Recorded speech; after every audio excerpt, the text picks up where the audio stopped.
যে কুরবানি আমরা কেন করি? প্রথম কথা হচ্ছে কিচ্ছু জানি না, কোনো যুক্তি তর্ক কোনো বিষয়ে আমার আপনার সাথে কোনো কথা নাই। আমার আল্লাহ বলেছেন আল্লাহর জন্য কুরবানি করতে হবে, বাস সামি'না ওয়া আতা'না, শুনেছি এবং মেনে নিছি। এর কি উপকার কি অপকার আমার জানার দরকার নাই, আল্লাহর হুকুম পালন করি, এইটা হচ্ছে কুরবানির সবচেয়ে বড় শিক্ষা। আল্লাহ রাব্বুল আলামিন এই শিক্ষাটুকুর ব্যাপারে অনেক বেশি কোরআনুল কারীমের মধ্যে আলোচনা করেছেন। তবে একটু ভালো করে যদি আমরা লক্ষ্য করি, আল্লাহ রাব্বুল আলামিন যেই পয়গম্বরের দ্বারা আমাদেরকে কুরবানি করার বিধান দিলেন, ওই পয়গম্বরকে আল্লাহ রাব্বুল আলামিন সরাসরি কুরবানি কিন্তু করতে বলেন নাই। আল্লাহ রাব্বুল আলামিন কি বলেছিলেন? আল্লাহ রাব্বুল আলামিন কোরআনুল কারীমের মধ্যে সূরা সাফফাতের ভিতরে তার ধারাবাহিক বর্ণনা দিয়েছেন। 102 নম্বর আয়াত থেকে আল্লাহ বলতেছেন, ক্বালা ইয়া বুনাইয়া ইন্নী আরা ফিল মানামি আন্নী আযবাহু। আল্লাহ নবী ইব্রাহিম আলাইহিস সালাম এমন বয়সে একটা সন্তান পেলেন, যেই বয়সের সন্তানের ব্যাপারে আল্লাহ রাব্বুল আলামিন যখন তাকে জানাচ্ছিলেন, তিনি নিজেই বলছিলেন কেমনে সম্ভব, আমি বৃদ্ধ হয়ে গেছি, আমার স্ত্রী বন্ধা হয়ে গেছে, মেনস্ট্রেশন বন্ধ হওয়ার পর আবার সন্তান হয় কেমন করে, আমার নিজের মধ্যে থেকে যৌবন বিলুপ্ত হয়ে গেছে।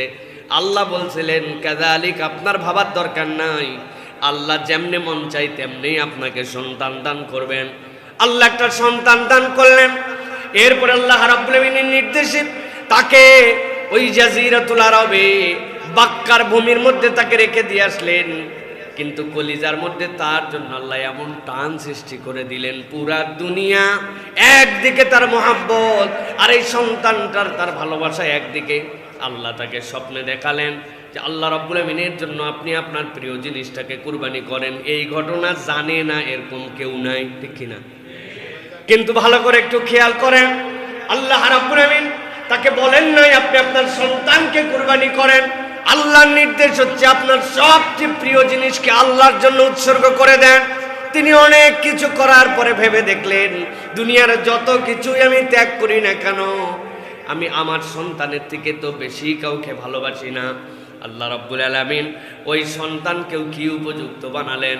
আল্লাহর পয়গম্বর এসে তাকে বললেন, আমি তো দেখেছি আমি যেন তোমাকে আল্লাহর জন্য কুরবানি করছি, কেননা তুমি হচ্ছ আমার সবচেয়ে প্রিয়। দুনিয়ার বুকে যেই সন্তানেরা নিজেদেরকে ইব্রাহিমের সন্তান হিসাবে, জাতির পিতা হিসাবে ইব্রাহিম আলাইহিস সালামকে মেনে নিবে, প্রত্যেকটা সন্তানের জন্য পিতার কাছে কেমন অনুগত হতে হবে, আল্লাহ রাব্বুল আলামিন ইব্রাহিম আলাইহিস সালামের সন্তানের দ্বারা এই বার্তাটাও আমাদের কাছে পৌঁছাইছেন। যেই না তাকে এসে বলেছেন, আমি তো দেখেছি তোমাকে আমি জবাই করতেছি। ইসমাইল আলাইহিস সালাম এক মুহূর্ত দেরি করেন নাই, এরকম কোনো কথাও বলেন নাই। এরকম স্বপ্ন মানুষ দেখেই থাকে। স্বপ্ন দেখলেই কি মানুষ মানুষকে জবাই করতে পারে নাকি? আল্লাহ রাব্বুল আলামিন কি কোনো পয়গম্বরকে মানুষ হত্যার নির্দেশ দিবেন নাকি? কোনো এরকম কথা তিনি বলেন নাই। এক বাক্যে আল্লাহ রাব্বুল আলামিন তার ভিতরে এই বার্তাটুকুকে জাগরুক করে দিয়েছিলেন যে ইব্রাহিম আলাইহিস সালাম আল্লাহর পয়গম্বর। পয়গম্বর যেটা স্বপ্ন দেখে সেটা কেবল স্বপ্ন নয়, সেটাও আল্লাহর প্রত্যাদেশ। সুবহানাল্লাহ। সাথে সাথে তিনি বলে দিলেন, ফানজুর মাযা তারা ক্বালা ইয়া আবাতি ফাল মা তুমার সাতাজিদুনি ইনশাআল্লাহু মিনাস সাবিরিন।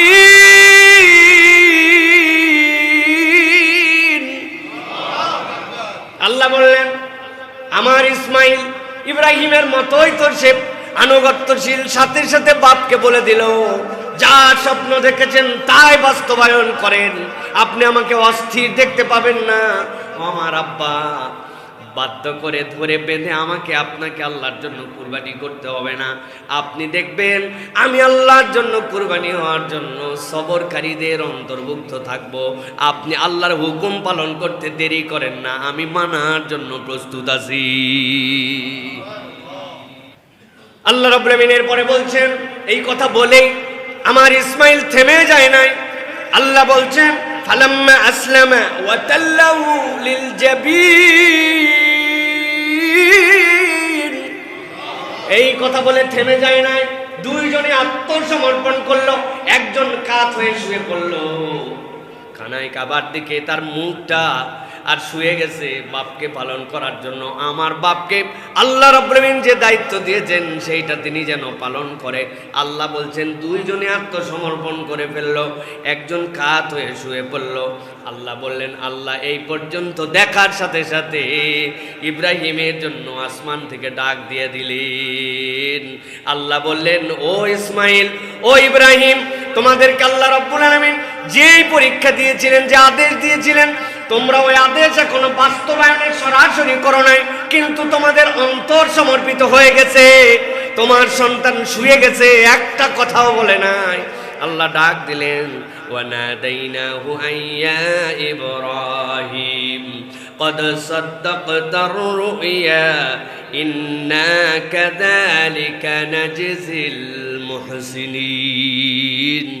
আর কুরবানি সরাসরি তোমাকে করতে হবে না, তোমাদের এই সমর্পণই আল্লাহ কবুল করে নিয়েছেন।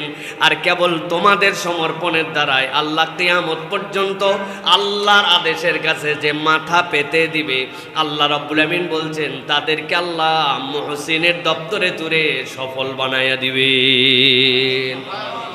আমি আমার সালাতের জন্য দাঁড়াইছি, আমি জানি না আমার সালাত কবুল হচ্ছে কিনা।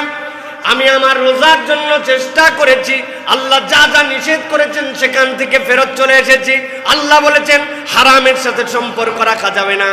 আল্লাহ বলেছেন ব্যবসা করলে তুমি সুদের কারবারে যেতে পারবা না। আল্লাহ, আমি আমার সালাতে দাঁড়াইছি, কিন্তু আমার মন তো সালাতে সব সময় থাকে না।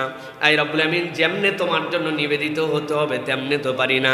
রোজা তো রাখি আল্লাহ, কিন্তু আমার অন্তরের কল্পনার থেকে তো রোজার আমার গুনাহ দূর করতে পারি না। মাঝে মাঝে তো আমার কানও তো আমার গুনার সাক্ষী হয়ে গেছে আল্লাহ। জবান তো হেফাজত করার কথা, কিন্তু জবানও তো রোজার মধ্যে ঠিক মতো করতে পারি নাই। আল্লাহ বলতেছেন, ইব্রাহিমের থেকে আমি তোমাদের জন্য জানাই দিলাম, ফালাম্মা আসলামা, তোমার দায়িত্ব হচ্ছে আল্লাহর কাছে আত্মসমর্পণ করে দেওয়া।